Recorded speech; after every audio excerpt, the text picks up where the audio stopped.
Hello, my beautiful friends. Today we have an interesting video. The question is, what's inside the purse of a girl or a woman? Find out in Italian. You're right, there are always a lot of things, and us girls often have no idea of what exactly it is we have in our bag. Oftentimes, objects that we don't expect can come out from such a small space. Emptying a purse, let's find out what are the most common objects that we can find. The purse in Italian is la borsetta, le borsette. The handbag is La borsa, le borse. Many, but not all of us, carry a pack of tissues that in Italian is Il pacchetto di fazzoletti, i pacchetti di fazzoletti.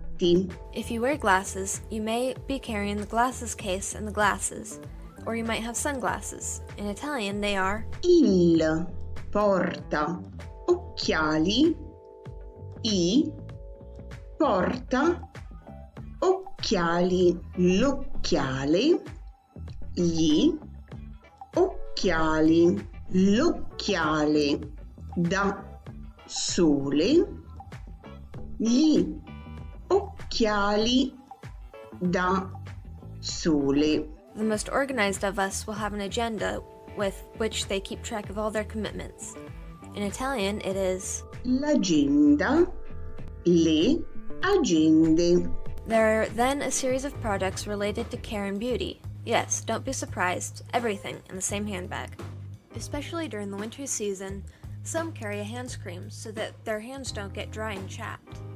La crema per le mani, le creme per le mani. Since we're on the topic, let's see how you say chapped hands. Le mani screpolate. Usually, it's in the plural form because it doesn't happen often that only one hand gets chapped, don't you think? Some of us can't go without a mirror, which in Italian is Lo specchio, gli specchi. Be careful not to break it because according to a superstition, it'll be a cause of many misfortunes. Wow, everything in the same little bag. Some of us carry a makeup bag with different basic cosmetic products to use in every occasion.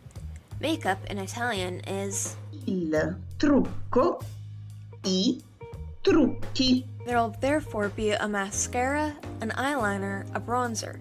Here are all the names in Italian. Il mascara, i mascara. La matita per gli occhi, le matite per gli occhi. La terra, le terre. What should absolutely never be missing in a woman's bag? A wallet, which in Italian is Il portafoglio, i portafogli. Lastly, don't forget your ID and credit card. In Italian, they are La carta di identità, le carte di identità. La carta di credito, le carte di credito. Today we can stop here. Il video tutorial è terminato, ci vediamo al prossimo. Ciao ciao!